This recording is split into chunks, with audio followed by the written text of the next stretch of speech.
नमस्कार, मी दीपक सुनतकर. आपण सर्वांचं आपल्या आवाजमध्ये स्वागत आहे. बसस्थानक अहेरीमध्ये टेलिफोन ठेवण्यात आलेला आहे. टेलिफोन गेल्या अनेक दिवसांपासून बंद आहे.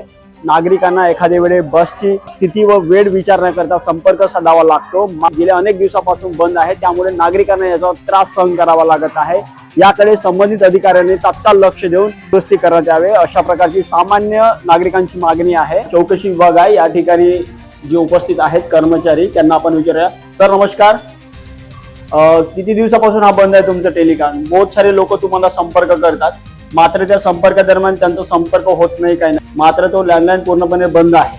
नागरिकांना याचा त्रास सहन करावा लागत आहे. वेळोवेळी त्यांना संपर्क साधून किती वाजताची बस आहे, केव्हा सुटणार आहे, या प्रकारच्या त्या सुविधांसाठी इथे ठेवण्यात आलेला आहे. मात्र तो बंद आहे. किती दिवसापासून बंद आहे आणि तुमच्याकडून केलेले पाठपुराव्या संदर्भात काय सांगाल? 2 वाजता ड्युटी चालू झाली तेव्हापासून लाईट नाही आहे, सकाळपासूनच म्हणतात. त्यामुळे ते ऑनलाईन बंद आहे.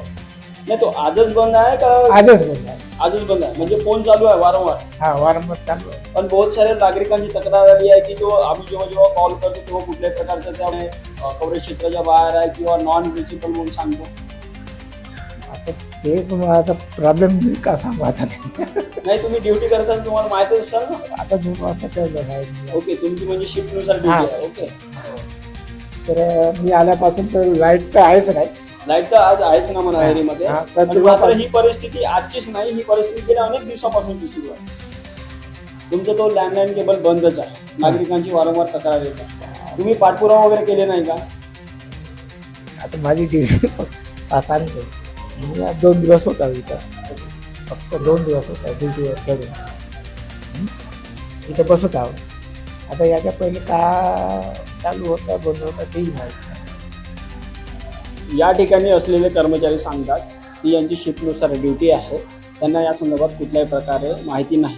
मात्र गेल्या अनेक दिवसांपासून त्या ठिकाणी लँडलाईन जो तुम्ही बघत आहात, हा लँडलाईन पूर्णपणे बंद आहे. याचा उपयोग सामान्य नागरिकांसाठी आहे. मात्र हा कुठल्याही प्रकारचा सुरू नसल्यामुळे नागरिकांना याचा त्रास सहन करावा लागत आहे. वरिष्ठ अधिकाऱ्यांनी याच्याकडे तत्काळ लक्ष देऊन लवकरात लवकर लँडलाईन सुरळीतपणे सुरू करावी अशी मागणी आहे.